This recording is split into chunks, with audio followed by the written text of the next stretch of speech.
Hello students, आज हम पढ़ेंगे जो धातु कार्बोनेट होते हैं या धातु हाइड्रोजन कार्बोनेट, ये अम्ल के साथ में कैसे क्रिया करते हैं। और इसके साथ साथ आज हम देखने वाले हैं कि जो अम्ल एवं क्षारक होते हैं ये परस्पर अभिक्रिया कैसे करते हैं, मतलब आपस में इनकी कैसी अभिक्रिया होती है, और धातु कार्बोनेट और धातु हाइड्रोजन कार्बोनेट के साथ अम्ल जो है कैसे रिएक्ट करते हैं। तो चलिए सबसे पहले हम जानेंगे कि धातु कार्बोनेट के साथ में अम्ल कैसे क्रिया करता है। तो हेडिंग डाल लेंगे। तो यहाँ पे हम कोई भी एक धातु कार्बोनेट ले लेंगे। तो यहाँ पे हमने एक परख नली बना ली है और परख नली में दो हमने यहाँ पे नली लगाई हुई है, एक गैस निकलने के लिए यहाँ पे, और एक यहाँ से जो है धातु कार्बोनेट या अम्ल डालने के लिए यहाँ से हम अम्ल डालेंगे। ठीक है, तो जो अम्ल होगा वो हम HCl ले लेते हैं। ठीक है, HCl अम्ल यहाँ पे रहेगा, और साथ में यहाँ पे कोई भी धातु कार्बोनेट ले लेते हैं। ये देखिए यहाँ पे हमने ले लिया, मान लीजिए सोडियम कार्बोनेट, ये धातु कार्बोनेट है, सोडियम कार्बोनेट हमने ले लिया। तो बस इन दोनों की रिएक्शन होगी तो यहाँ पे कार्बन डाइऑक्साइड और जल बनता है। तो कार्बन डाइऑक्साइड जल दोनों यहाँ से ऐसे ऊपर की ओर आएंगे, क्योंकि जल वाष्प बनेगी जो कि ऊपर की ओर आएगी ऐसे।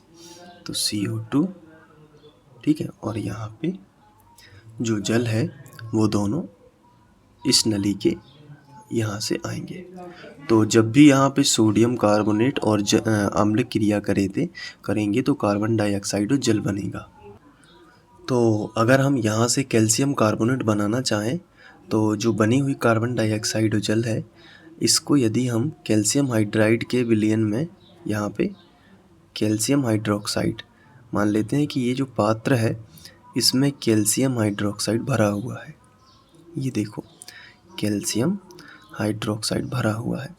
तो अगर इसमें कैल्शियम हाइड्रोक्साइड भर देंगे तो ये कार्बन डाइऑक्साइड जो यहाँ पे बन रही है ना, ये यहाँ पे रिएक्ट कर जाएगी कैल्शियम हाइड्राइड से। और अभी हम लोग इक्वेशन के ज़रिए समझेंगे। तो जब कार्बन डाइऑक्साइड और कैल्शियम हाइड्रोक्साइड ये यहाँ पर आपस में मिल जाएंगे तो कैल्शियम का कार्बोनेट बन जाएगा। कैल्शियम कार्बोनेट, वही कैल्शियम कार्बोनेट जिसमें जो चाक का सूत्र जिसका होता है, संगमरमर का सूत्र जिसका होता है, वो बनेगा यहाँ पे कैल्शियम कार्बोनेट। ठीक है, तो बस सीधा सा हम इसको एक मतलब याद रखने के लिए बस थोड़ा सा समझ रहे हैं कि सोडियम कार्बोनेट जब किसी अम्ल के साथ में क्रिया करता है, किसी भी अम्ल के साथ में क्रिया करेगा तो कार्बन डाइऑक्साइड और जल बनेगा। ठीक है, ये आपको ध्यान रखना है। तो इसके लिए इक्वेशन कैसे लिखोगे वो देख लेते हैं। जैसे यहाँ पे हम सबसे पहले लिखेंगे सोडियम कार्बोनेट और इसकी क्रिया अम्ल के साथ हो रही है तो HCl। तो लैब की जानकारी के अनुसार आपको मालूम होगा कि कार्बन डाइऑक्साइड और जल बनता है, तो आप दोनों को लिख लोगे। ये ढांचा समीकरण है। अब इसको संतुलित करोगे तो कैसे करोगे, यहाँ पे 2 हाइड्रोजन है, यहाँ पे 1 हाइड्रोजन है, तो 2 का गुणा कर दोगे तो 2 क्लोरीन हो जाएंगे। तो आप यहाँ पे देखोगे कि क्लोरीन तो यहाँ पे 2 हो गए और साथ में क्या है, सोडियम भी 2 है, तो 2 क्लोरीन और 2 सोडियम NaCl बना देगा। तो यहाँ पे हम लिख लेंगे NaCl साथ में, और 2 2 है ना दोनों, तो 2 का गुणा भी हो जाएगा, तो 2 NaCl। अब बचेगा CO2 और H2, मतलब कि यहाँ पे एक इसका जो ऑक्सीजन है ये 2H ले जाएंगे, तो यहाँ पे एक ऑक्सीजन कम हो जाएगा, तो CO3 की जगह पर CO2 बचेगा। तो देखो CO2 बचा है और एक जो ऑक्सीजन है वो इसको मिल गया, तो H2O भी बन गया। तो क्या हुआ, जब धातु कार्बोनेट ने अम्ल के साथ में क्रिया की तो कार्बन डाइऑक्साइड जल के साथ में लवण बनता है। ये क्या है, लवण, NaCl लवण है। तो ये अगर आपसे पूछा जाए तो आप इसको ऐसे रफली तरीके से हम लोगों ने, आप चाहें तो इसे नोट्स में लिख सकते हैं चित्र बना के।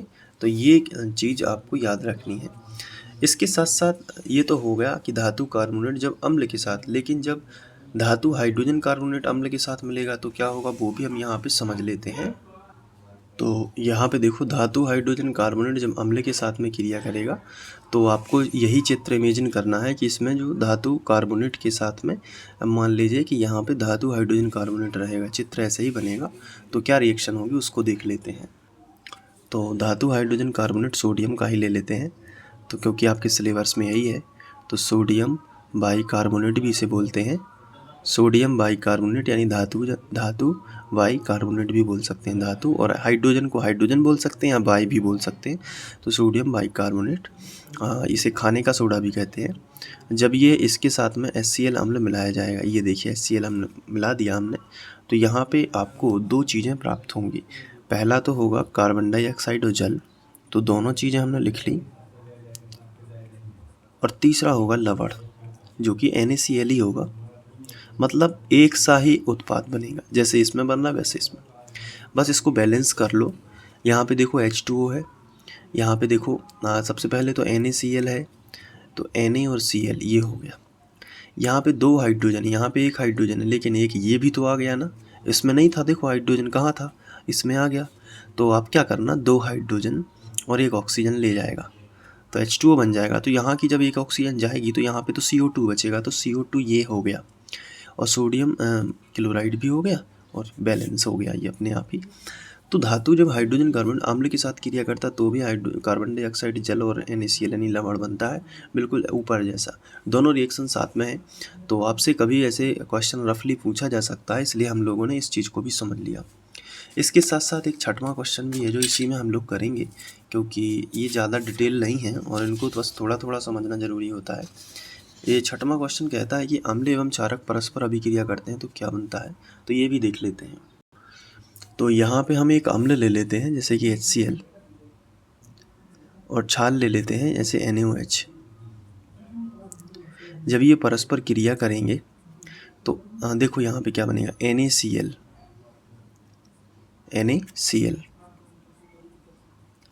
और प्लस H, एक H ये है तो H2O। ये क्या है, अम्ल। HCl क्या है, अम्ल। NaOH क्या है, क्षार।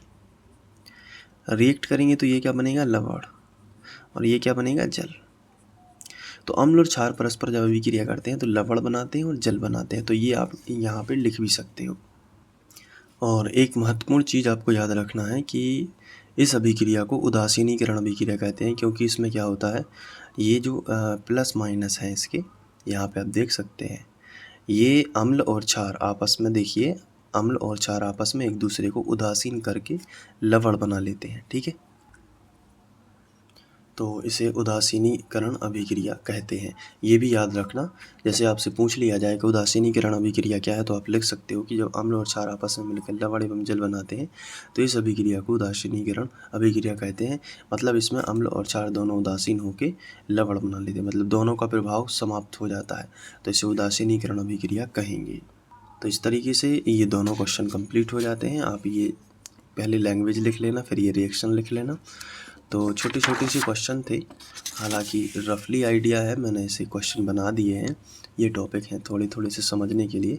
आपसे कभी ऑब्जेक्टिव टाइप क्वेश्चन में पूछ लिया जाए या बेसिक नॉलेज के आधार पर एक शब्द या एक वाक्य में पूछ लिया जाता है, तो आप इसको अच्छे से कर पाएंगे, ठीक है। उम्मीद है कि आपको समझ में आ गया होगा। इसके बाद हम लोग अम्लों और क्षारों की जो धात्विक ऑक्साइड के साथ क्रिया होती है उसको देख लेंगे। तो ये भी हम इसी में देख लेते हैं। सबसे पहले हम अम्ल की क्रिया कराएंगे धात्विक ऑक्साइड से। तो इसके लिए आपको क्या करना होगा, चित्र के माध्यम से भी आप समझ सकते हैं।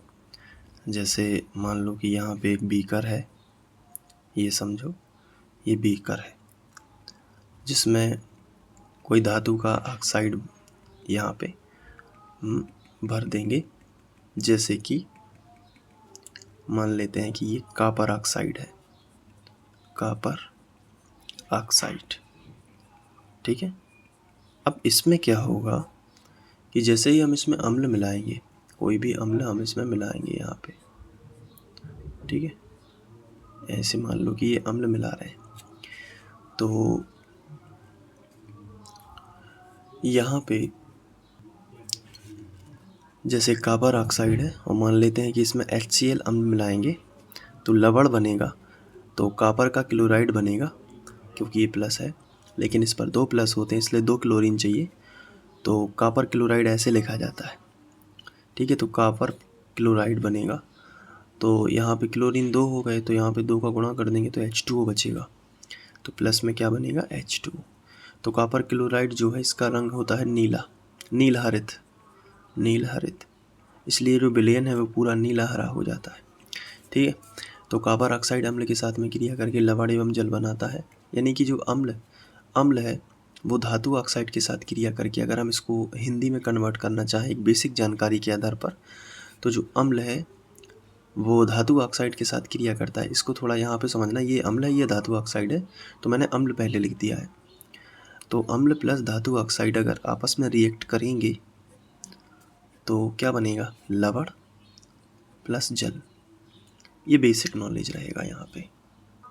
अब यही चीज़ अम्ल और क्षार और धात्विक ऑक्साइड के साथ होगी, तो यहाँ पे हम हेडिंग डालेंगे क्षार और धात्विक ऑक्साइड।